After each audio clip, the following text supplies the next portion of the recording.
Welcome to Indian Market in Minutes from Motilal Oswal Research Desk. We will be covering technical and derivatives SII's activity, index, actionable sectors and stocks to watch out.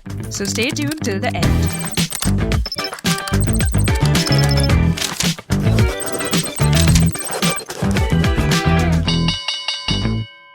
Hey, this is your host Shivangi Sarda Malpani, and to start with our first segment for Thursday, 13 November 2025, Nifty Index opened gap up by 140 points and continued its upward trajectory to touch 25,934 levels.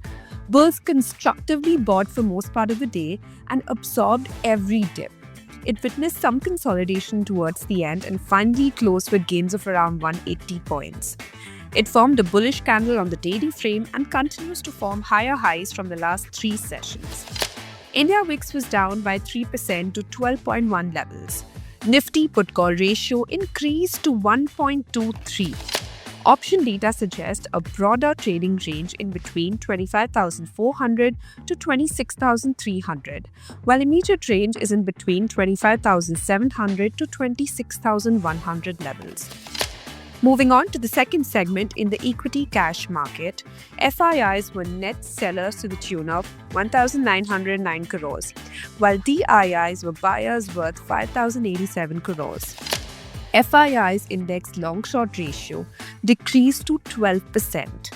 Going ahead with the index actionable, derivatives data and price setup suggest Nifty has to hold above 25,800 for the momentum to continue towards 26,000 and 26,150, while supports have shifted higher to 25,650 levels.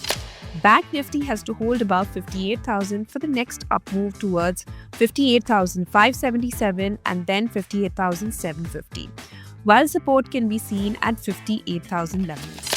And finally, talking about the sectors and stocks to watch out, positive setup can be seen in BSE, Max Financial, IndusInd Bank, TCS, Lupin, Union Bank and Infosys, while some weakness could be seen in PG Electroplast, NCC, Oberoi GLT, TVS Motor and Tata Power.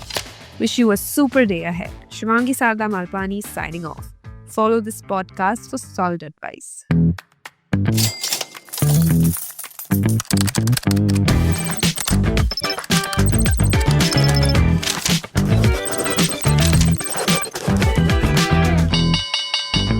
Investment and securities market are subject to market risk. Read all the related documents carefully before investing.